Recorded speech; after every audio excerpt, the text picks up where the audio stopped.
Assalamualaikum warahmatullahi wabarakatuh. Nama saya Muhammad Imanuddin Zari dan Perkenalkan, nama saya Abdul Majid dari kelas 11 Bahasa. Di sini saya akan melakukan presentasi perlawanan sebelum tahun 1800.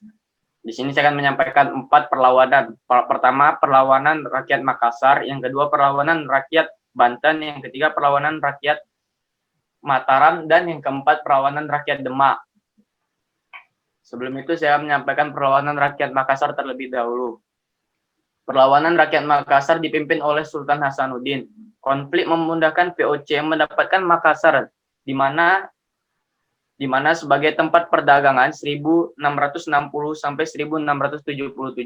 Makassar jatuh di tangan Belanda dan Sultan Hasanuddin harus mendatangani perjanjian. Yang kedua adalah perlawanan rakyat Banten. Perlawanan rakyat Banten dipimpin oleh Sultan Ajeng Tirtayasa. Belanda ikut campur dalam urusan Banten dengan mendekati Sultan Haji.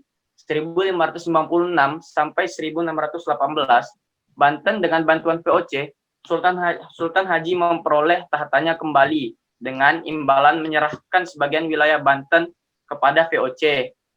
Yang ketiga ada perlawanan rakyat Mataram. Perlawanan rakyat Mataram dipimpin oleh Sultan Agung.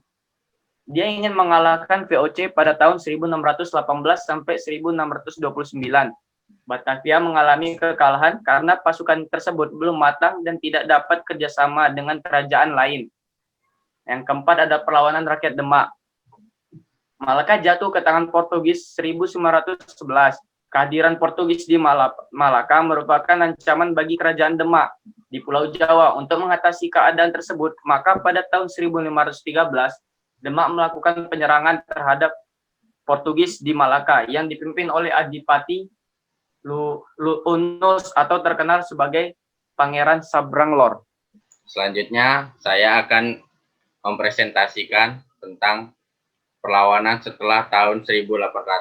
Di sini saya akan mempresentasikan 4 perlawanan, yaitu yang pertama ada perlawanan Tapanuli, yang kedua ada perlawanan rakyat Maluku, yang ketiga ada perlawanan Aceh, dan yang ketiga adalah perlawanan Diponegoro.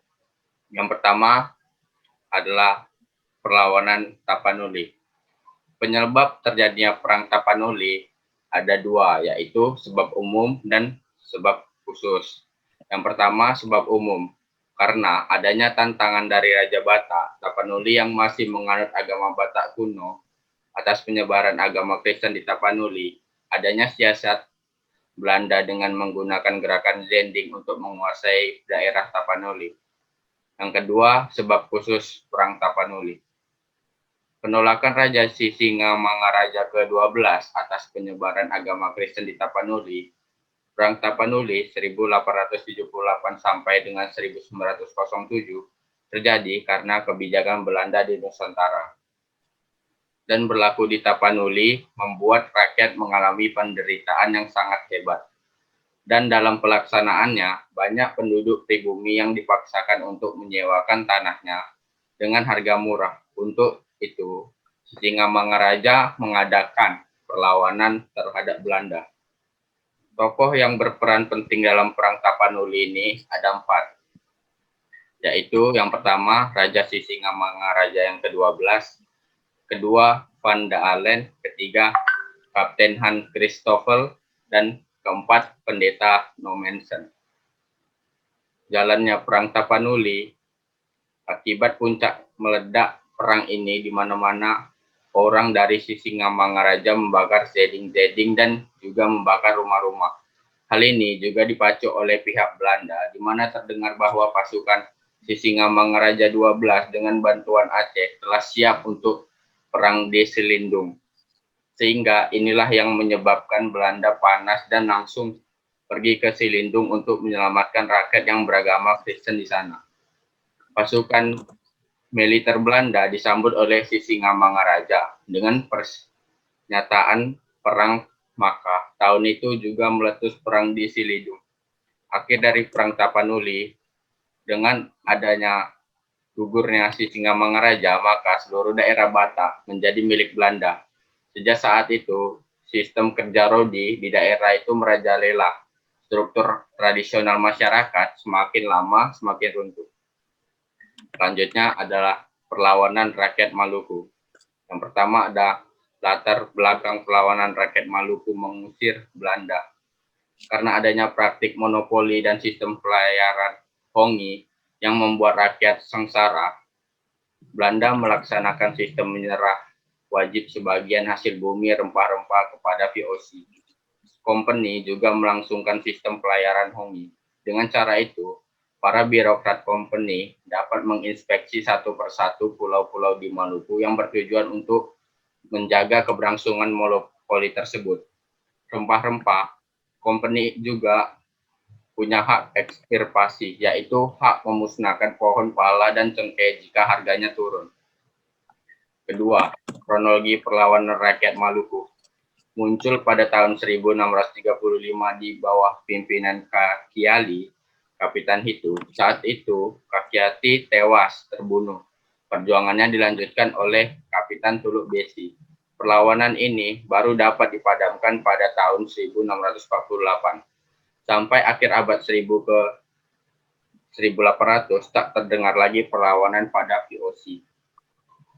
Baru kemudian nama Sultan Jamaluddin dan Sultan Nuku dari Tidore, VOC dengan cepat bisa memadamkan perlawanan itu. Pada tahun 1017, muncul tokoh dari pulau-pulau Saparua bernama Patimura. Dalam aksi ini, Patimura di benteng Turstudu berhasil dihancurkan oleh rakyat Maluku. Bahkan Residen Belanda Vandenberg terbunuh dalam peristiwa tersebut. Selanjutnya ada akhir dari perang perlawanan di Maluku. Rakyat Maluku pun mundur karena kekurangan pasokan makanan demi menyelamatkan rakyat dari kelaparan. Thomas Matulisera atau Patimura menyerahkan diri dan dihukum mati. Selanjutnya ada tokoh yang berperan penting dalam perlawanan rakyat Maluku. Ada dua tokoh yang terlibat dalam perlawanan tersebut, yaitu Patimura sebagai pemimpin perlawanan pertama dan pejuang kemampuan Christina Marta Tiahahu. Selanjutnya ada perlawanan Aceh. Yang pertama ada latar belakang terjadinya Perang Aceh. Berdasarkan Traktat Sumatera 2 November 1871, pihak Belanda oleh Inggris diberi kebebasan memperluas daerah kekuasaan di Aceh. Sedangkan Inggris mendapat kebebasan berdagang di Siak. Hal itu mengganggu ketenangan Aceh. Untuk itu, Aceh mempersiapkan mengadakan perlawanan. Kedua, Aceh menolak mengakui kedaulatan Hindia Belanda atas Kesultanan Aceh. Maka tanggal 26 Maret 1873, pemerintah kolonial Belanda mengumumkan perang terhadap Aceh. Selanjutnya ada jalannya perlawanan Aceh. Setelah mendarat pada tanggal 5 April 1873, dengan kekuatan kurang lebih 3.000 orang bala tentara, serangan terhadap masjid dilakukan dan berhasil direbut. Tetapi kemudian diduduki kembali oleh pasukan Aceh karena ternyata bertahan yang sangat kuat. Serangan ditunda kembali sambil menunggu bala bantuan dari Batavia.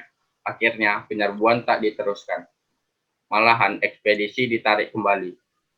Pada bulan November 1873, Belanda mengirimkan ekspedisi yang kedua ke Aceh yang berkekuatan 8.000 pasukan dan dipimpin oleh Jenderal Van Swieten. Pada tanggal 9 Desember 1873, ekspedisi telah mendarat di Aceh. Kemudian langsung terlibat pertempuran sengit antara Belanda dan Aceh. Belanda menggunakan meriam besar, sehingga Laskar Aceh, pimpinan Panglima Polim, terus terdesak. Akibatnya Masjid Raya kembali diduduki oleh Belanda. Selanjutnya ada akhir dari Perang Aceh. Jatuhnya Benteng Kutoreh pada tahun 1904 memaksa Aceh harus menandatangani pelakat pendek atau perjanjian singkat yang dikeluarkan oleh Van Hooch. Perjanjian ini menandakan bahwa Aceh tunduk kepada Belanda. Selanjutnya ada tokoh yang berperan penting dalam Perang Aceh ini. Yang berperan penting adalah Cik Nyak Dien, Teku Umar, Tengku Cik Tidiro, Teku Cik Bugas, Habib Abdurrahman, dan Cut Mutia. Selanjutnya ada perlawanan di Penegoro. Latar dari terjadinya Perang Diponegoro tersebut ada dua kemungkinan, yaitu timbulnya rasa kekecewaan di kalangan para ulama karena masuknya budaya barat yang tidak sesuai dengan ajaran agama Islam. Yang selanjutnya, Belanda ikut campur dalam masalah kesultanan. Selanjutnya ada proses terjadinya Perang Diponegoro. Pangeran Diponegoro memimpin atas pasukan dengan perang gerilya. Penduduk Jenderal van der Capellen menjalankan strategi, yaitu mendirikan benteng di setiap tempat-tempat yang ia kuasai. Dan juga untuk mempersempit gerakan dari pasukan Diponegoro. Karena melemahnya kedudukan Diponegoro, sehingga menyebabkan ia menerima tawaran untuk perundingan dengan Belanda di Magelang. Perundingan ini gagal dalam mencapai kata sepakat. Karena inilah Pangeran Diponegoro ditangkap dan dipindahkan ke Manado. Kemudian tak lama itu ia dipindahkan lagi ke Makassar.